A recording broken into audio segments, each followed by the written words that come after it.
Hello, जय Hind friends. आज हम इस वीडियो में दंड प्रक्रिया संहिता 1973 का जो अध्याय 12 है, अध्याय 12 को हम पढ़ेंगे। अध्याय 12 में जो है पुलिस को इत्तला और उनकी अन्वेषण करने की शक्तियाँ दी गई हैं। यानी कि अध्याय 12 यानी चैप्टर 12 में जो है एफआईआर से संबंधित प्रावधान किया गया है। तो अध्याय 12 में धारा 154 से लेकर 176 तक धाराएं जो है दी गई हैं, जिसमें एफआईआर से संबंधित प्रावधान दिया गया है। इस चैप्टर में हम एफआईआर क्या है, एफआईआर कौन दर्ज करा सकता है, एफआईआर कौन दर्ज करता है, इन सभी चीज़ों को जो है हम पढ़ेंगे। लेकिन एफआईआर पढ़ने से पहले यानी दंड प्रक्रिया संहिता 1973 का अध्याय 12 जिसमें एफआईआर से संबंधित प्रावधान दिया गया है, उसको पढ़ने से पहले कुछ बेसिक बातें यानी कुछ सामान्य बातें या सामान्य बातें जो है जानना आवश्यक होता है। तो सबसे पहले जो है हम भूमिका देखेंगे इस चैप्टर की, और इस चैप्टर की भूमिका में जो है क्या क्या बेसिक बातें जानना ज़रूरी है, जो एफआईआर पढ़ने से पहले जो है समझना बहुत ही आवश्यक होता है।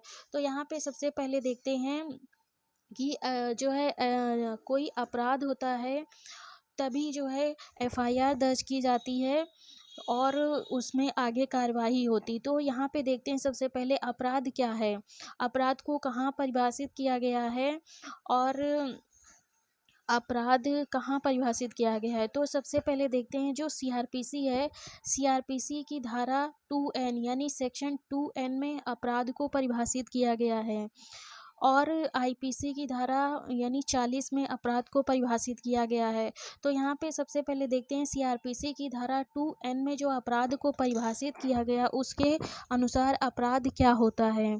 तो धारा 2N में जो परिभाषा दी गई है वो परिभाषा देखते हैं जो इस प्रकार है। अपराध से कोई ऐसा कार्य या लोप अभिप्रेत है जो तत्समय प्रवर्त किसी विधि द्वारा दंडनीय बना दिया गया, और इसके अंतर्गत कोई ऐसा कार्य भी है जिसके बारे में पशु अत्याचार अधिनियम 1871 की धारा 20 के अधीन परिवाद किया गया है।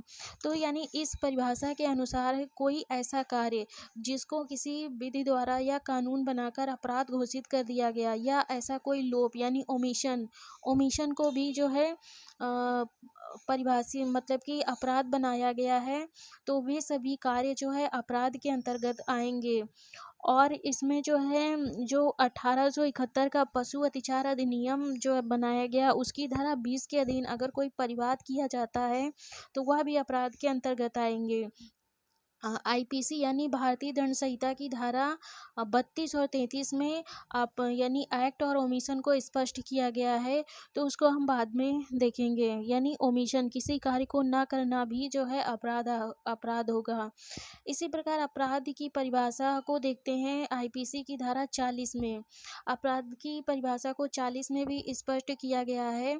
तो इसमें यह कहा गया है कि मतलब आईपीसी में जो अपराध घोषित किए गए हैं, यानी आईपीसी के अंतर्गत जिन जिन कार्यों को अपराध घोषित किया गया है वे कार्य अपराध के अंतर्गत आएंगे, और वे मतलब कार्य भी अपराध होंगे जो किसी विशेष विधि या स्थानीय विधि यानी लोकल लॉ और या स्पेशल लॉ बनाकर किसी कार्य को अपराध घोषित किया गया है, तो वे भी अपराध आएंगे।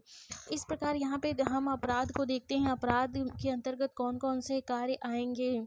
तो यहाँ पे अपराध जब अपराध स्पष्ट हो जाता है तो उसको आगे देखते हैं कि जैसे कि कुछ अपराध होते हैं बहुत ही मतलब कि गंभीर अपराध होते हैं, और कुछ अपराध जो होते हैं कम गंभीर अपराध होते हैं। तो जो अपराध है उसको जो है गंभीरता के आधार पर यानी सीरियसनेस के आधार पर दो भागों में बांटा गया है सीआरपीसी के तहत। यानी अपराध को गंभीरता के आधार पर दो वर्गों में विभाजित किया गया है। तो पहला जो है संज्ञेय अपराध यानी कॉग्निजेबल ऑफेंस, और दूसरा है असंज्ञेय अपराध यानी नॉन कॉग्निजेबल ऑफेंस। तो यहाँ पे जो संज्ञेय अपराध है यानी कॉग्निजेबल ऑफेंस, जो कॉग्निजेबल ऑफेंस होते हैं वे सीरियस ऑफेंस होते हैं, यानी बहुत ही गंभीर अपराध होते हैं और जो पूरी सोसाइटी को प्रभावित करते हैं। तो यहाँ पे जो संज्ञेय अपराध की परिभाषा है यानी 2C संज्ञेय अपराध की जो परिभाषा है वो 2C में दी गई है, यानी CRPC की धारा 2C में संज्ञेय अपराध को परिभाषित किया गया है।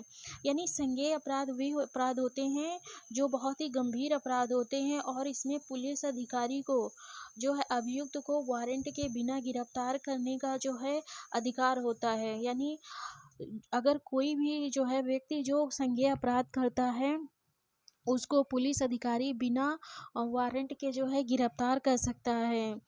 और ये जो संज्ञेय अपराध होते हैं, कॉग्निजेबल ऑफेंस होते हैं, वे इतने सीरियस होते हैं कि वे पूरे मतलब कि विक्टिम को तो प्रभावित करते ही करते हैं जिसके खिलाफ जो है अपराध किया जाता है, साथ ही साथ वे पूरे समाज को भी प्रभावित करते हैं। इसलिए यहाँ पे जो FIR होती है, FIR जो दर्ज होती है वो केवल जो है संज्ञेय अपराध की FIR दर्ज होती है, जिसको आगे हम FIR में हम पढ़ेंगे। तो यहाँ पे जो असंज्ञेय अपराध होते हैं वो साधारण अपराध होते हैं या कम गंभीर अपराध होते हैं। और असंज्ञेय अपराध की जो परिभाषा है वो CRPC की धारा 2L में परिभाषित की गई, यानी 2L में परिभाषित की गई है। तो यहाँ पे जो असंज्ञेय अपराध की परिभाषा दी गई है उसमें जो है पुलिस अधिकारी जो है वो वारंट के बिना अभियुक्त को गिरफ्तार नहीं कर सकता है। और जो असंज्ञेय अपराध होते हैं यानी नॉन कॉग्निजेबल ऑफेंस होते हैं, वे मतलब साधारण प्रकृति के अपराध होते हैं। तो इसमें जो है पूरा समाज प्रभावित नहीं होता है, केवल जो है विक्टिम प्रभावित होता है। तो यहाँ पे देखेंगे जो संज्ञेय अपराध होते हैं यानी कॉग्निजेबल ऑफेंस होते हैं, तो उसमें जो है FIR दर्ज की जाती है। जो FIR धारा 154 के तहत जो है संज्ञेय अपराध में दर्ज की जाती है। और जो असंज्ञेय अपराध होते हैं वो साधारण अपराध होते हैं, तो इसमें 155 के तहत NCR दर्ज की जाती है, यानी नॉन कॉग्निजेबल रिपोर्ट दर्ज की जाती है। अब आगे हम देखते हैं अपराध को दो वर्गों में हमने जो है यहाँ पे CRPC के तहत बांट लिया, संज्ञेय अपराध और असंज्ञेय अपराध। संज्ञेय अपराध में जो है FIR दर्ज की जाती है और जो असंज्ञेय अपराध होता है उसमें NCR दर्ज की जाती है, यानी नॉन कॉग्निजेबल ऑफेंस दर्ज की जाती है, जिसको आगे हम बहुत ही डिटेल में पढ़ेंगे। अब यहाँ पे अगला जो है आता है कि आगे देखते हैं, अगर मतलब किसी व्यक्ति के साथ कोई अपराध होता है तो वह जो है क्या क्या कार्रवाई कर सकता है जो है दंड प्रक्रिया संहिता 1973 के तहत। तो यहाँ पे देखेंगे जब किसी व्यक्ति के साथ कोई अपराध होता है तो वह दंड प्रक्रिया संहिता 1973 के तहत अभियुक्त के विरुद्ध दो प्रकार की कार्रवाई कर सकता है या दो तरीके से कार्रवाई कर सकता है। पहली कार्रवाई वो यह कह सकता है, अगर किसी व्यक्ति के खिलाफ जो है संज्ञेय अपराध यानी कॉग्निजेबल ऑफेंस हुआ है तो वह CRPC के चैप्टर 12 यानी अध्याय 12 के तहत जो है FIR दर्ज करा सकता है धारा 154 के तहत। और अगर किसी व्यक्ति के खिलाफ जो है नॉन कॉग्निजेबल ऑफेंस हुआ है यानी असंज्ञेय अपराध हुआ है तो वह 155 के तहत NCR दर्ज करा के जो है कार्रवाई कर सकता है।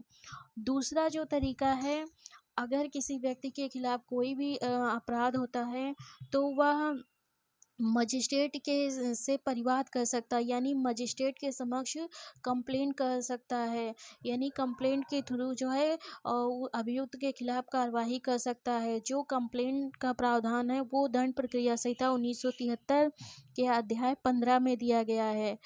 यहाँ पे जो परिवाद होता है यानी कंप्लेंट होता है, कंप्लेंट जो होता है वो संज्ञेय और असंज्ञेय दोनों मामलों में दर्ज किया जा सकता है या दोनों मामलों में किया जा सकता है। परिवाद जो होता है वो हमेशा जो है मजिस्ट्रेट के समक्ष ही किया जाता है। इस प्रकार देखते हैं कि जो विक्टिम होता है उसको जो है दो प्रकार से कार्रवाई करने कार्यवाही का जो है यहाँ पे प्रावधान किया गया है। एक तो हुआ जो है 12 के तहत जो है अध्याय 12 के तहत जो 154 से 76 तक में जो है एनसीआर और एफआईआर का प्रावधान किया गया, उसके तहत जो है कार्यवाही कर सकता है। दूसरा वो अध्याय 15 में जो मजिस्ट्रेट से कंप्लेंट यानी परिवाद का प्रावधान किया है, वह किया गया है, परिवाद का प्रावधान किया गया है, उसके तहत जो है कार्यवाही कर सकता है। अब इसके बाद जो है यहाँ पे हम एफआईआर के बारे में आगे बढ़ते हैं एफआईआर के बारे में। तो यहाँ पे सबसे पहले एफआईआर को पढ़ने से पहले यहाँ पे हम देखते हैं कि एफआईआर की परिभाषा क्या है। यानी एफआईआर की परिभाषा जो धारा 154 है, 154 में एफआईआर जो है एफआईआर शब्द का प्रयोग नहीं किया गया, यानी प्रथम सूचना रिपोर्ट फर्स्ट इंफॉर्मेशन रिपोर्ट का प्रावधान नहीं किया गया है। उसमें जो है केवल यह लिखा गया है कि संज्ञेय मामले में पुलिस को इत्तला। तो यहाँ पे देखते हैं कि एफआईआर होता क्या है। सबसे पहले एफआईआर को समझते हैं कि एफआईआर क्या है, एफआईआर की परिभाषा क्या है। तो सबसे पहले यहाँ पे देखते हैं जो एफआईआर को सीआरपीसी में स्पष्टता परिभाषित नहीं किया गया है। सामान्यतः किसी संज्ञेय अपराध के घटित होने की जो पहली सूचना थाने के भाषादक अधिकारी को दी जाती है, इसे ही प्रथम सूचना रिपोर्ट कहते हैं। यानी कि जो किसी संज्ञेय अपराध के घटित होने की जो पहली सूचना थाने के भाषादक अधिकारी को या थाना प्रभारी को दी जाती है, उसे ही प्रथम सूचना रिपोर्ट कहते हैं। यह सामान्य परिभाषा जो है एफआईआर की है। लेकिन जो सुप्रीम कोर्ट की परिभाषा यहाँ पर हम देखते हैं, जो सुप्रीम कोर्ट ने एफआईआर को परिभाषित किया है, उसके बारे में यहाँ पे हम देखते हैं कि सुप्रीम कोर्ट ने भी एफआईआर को परिभाषित किया गया।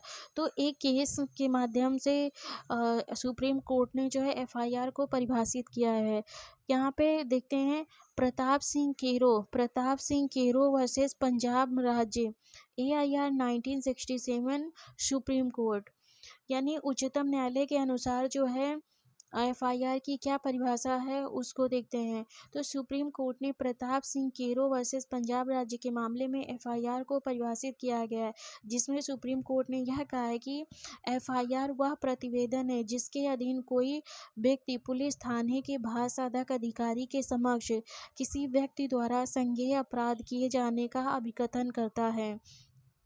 ये अर्थात यानी कि जो कोई भी व्यक्ति जिसके खिलाफ जो है संज्ञेय अपराध हुआ है, वह उस संज्ञेय अपराध के किए जाने की जो सूचना थाने के भाषादक अधिकारी को देता है या थाना प्रभारी को देखता है, उसे ही प्रथम सूचना रिपोर्ट कहते हैं या एफआईआर कहते हैं।